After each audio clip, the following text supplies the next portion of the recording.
When Iran shows up in the news, most Americans just assume the president is running the show. Like, that's the guy making the calls, right? Yeah, no, not even close. And I get it, it's confusing. But once you actually see how this thing works, so much of what you hear about Iran just clicks. So stick with me, because we're about to break this whole thing down. Iran calls itself the Islamic Republic of Iran. And that name is doing some heavy lifting, because it's literally two things at once. It's Islamic and it's a republic. And those two things are constantly beefing with each other. On one side, you've got real elections. People vote. There are campaigns, debates, candidates going at it. That's the republic part. On the other side, you've got a supreme religious leader, one dude, who has more power than anyone the people voted for. And nobody elected him. That's the whole vibe of this system. Hold on to that because everything else builds from there. To understand why Iran is set up this way, you gotta go back to 1979. Before 1979, Iran had a king, the Shah. He was secular, pro-American, and ran one of the most repressive governments in the region. His secret police, the Savak, were straight up feared everywhere. By 1979, Iranians were done, like completely cooked. A massive revolution went down, the Shah bounced, and into the power vacuum stepped this guy, Ayatollah Khomeini. Khomeini was a senior Islamic scholar who'd spent years in exile cooking up this political philosophy.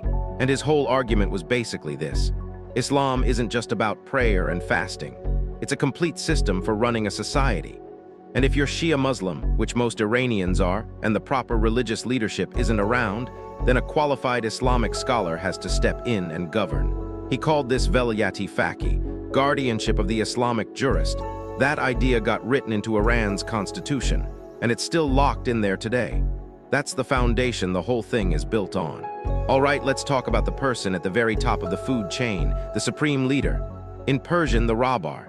This is a senior Islamic cleric, a grand Ayatollah. He serves for life. The public doesn't vote for him. And the list of what this guy controls is honestly wild. Commander of all armed forces, him state television, he picks the head, the entire judiciary, he appoints them. Foreign policy, his lane, nuclear negotiations, final word his. If the president does something the supreme leader doesn't vibe with, the supreme leader wins. Full stop, no debate. Iran's had two of them. Khomeini was the first from 1979 until he died in 1989. The second, Ali Khamenei, has been in the seat since 1989 and is still there right now. Khamenei wasn't even the most senior cleric in Iran when he got the job, but he was the most politically plugged in. And that's how it went down. Since then, his office has only gotten more powerful. Massive economic holdings, deep ties to the military, patronage networks all over the country. This guy's reach is everywhere. So anytime you see something wild happen in Iran, a crackdown, a nuclear announcement, a proxy attack somewhere in the Middle East, the first question to ask is, what does the supreme leader want? Because that's usually your answer. Now here's where it gets kinda wild. Right below the supreme leader, there's this body called the Guardian Council, 12 members, 6 appointed straight up by the supreme leader himself. The other 6 nominated by the judiciary, which is also appointed by the supreme leader. So basically all 12 have his fingerprints on them, and this council does two things. Both of them are a big deal. First, every single law that Parliament passes has to go through them. If the Guardian Council decides it's un-Islamic or unconstitutional, that law is toast. Dead. Doesn't matter how many elected officials voted for it. Second, and this is the one that really runs the game, they decide who's even allowed to run in elections. Wanna run for president? Guardian Council has to clear you first. Wanna run for Parliament? Guardian Council. Wanna run for the Assembly of Experts? Guardian Council. Over the years, they've disqualified literally thousands of reformist candidates. Anyone who seems too liberal, too moderate, too willing to push back on the system, eliminated before the first ballot is even cast. So yeah, Iranians vote, but the roster of who they're voting for has already been curated by a bunch of unelected clerics. People call this guided democracy. And honestly, that's not wrong. Here's the part that sounds powerful on paper but kind of isn't in practice. The Assembly of Experts. 88 senior Islamic clerics elected by the people every 8 years. On paper, their job is enormous. They appoint the supreme leader, monitor him, and theoretically, they can fire him if he goes off the rails. Sounds like a real check on power, right?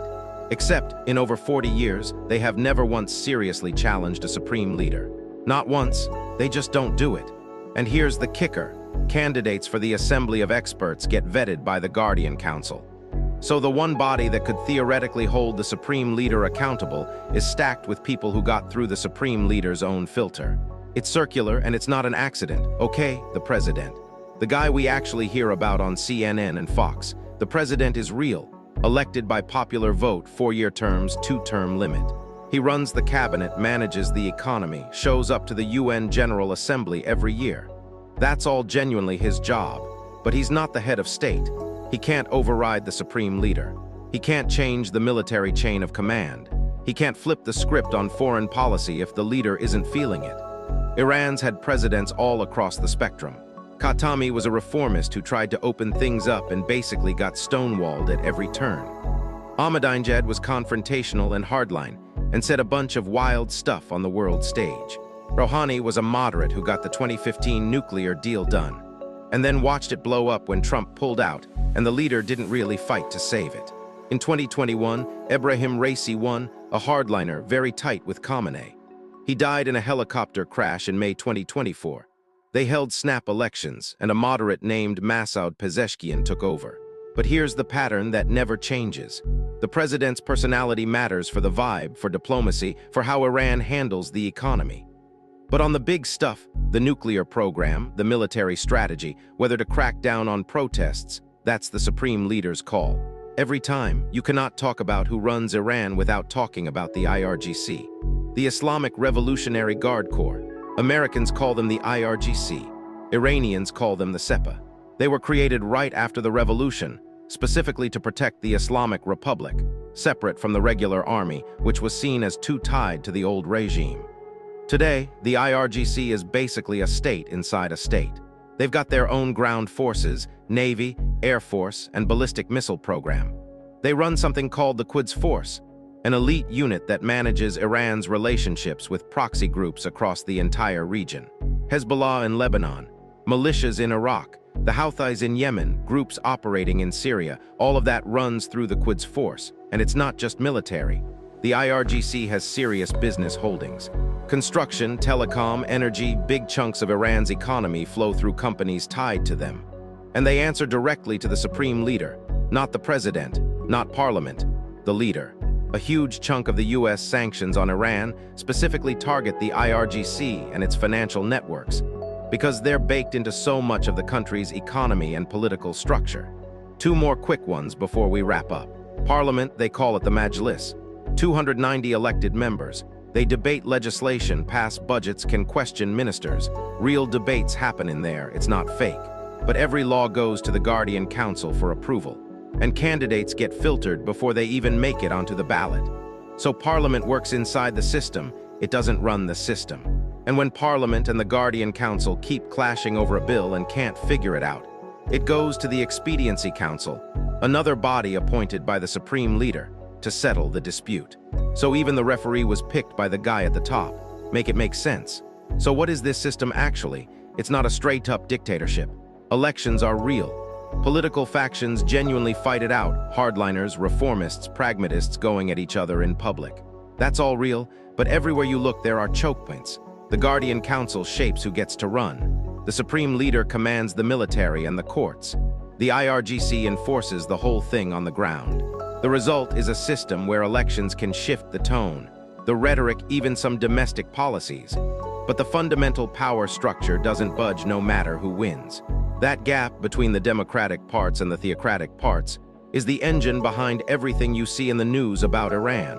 The protests, the nuclear standoffs, the proxy conflicts across the Middle East, the crackdowns on women who refuse to wear the hijab. It all comes back to that tension. Here's something that gets slept on in American media. Iran is a young country. Over 60% of Iranians are under 35. A lot of them are college-educated, extremely online, and genuinely frustrated with a system that was built before most of them were born. The woman, life, freedom, protests in 2022 weren't random. They were the loudest expression yet of a generation that does not see itself in this government. Whether the Islamic Republic can adapt to that, or whether that pressure eventually breaks something, is one of the biggest geopolitical questions out there right now. Now you actually know how the system works. So the next time Iran drops into your feed, You'll know exactly where to look and who actually made the call. If this video helped, hit subscribe and share it with someone who's been low-key confused about Iran for years. Drop a comment, I read them all. Catch you in the next one.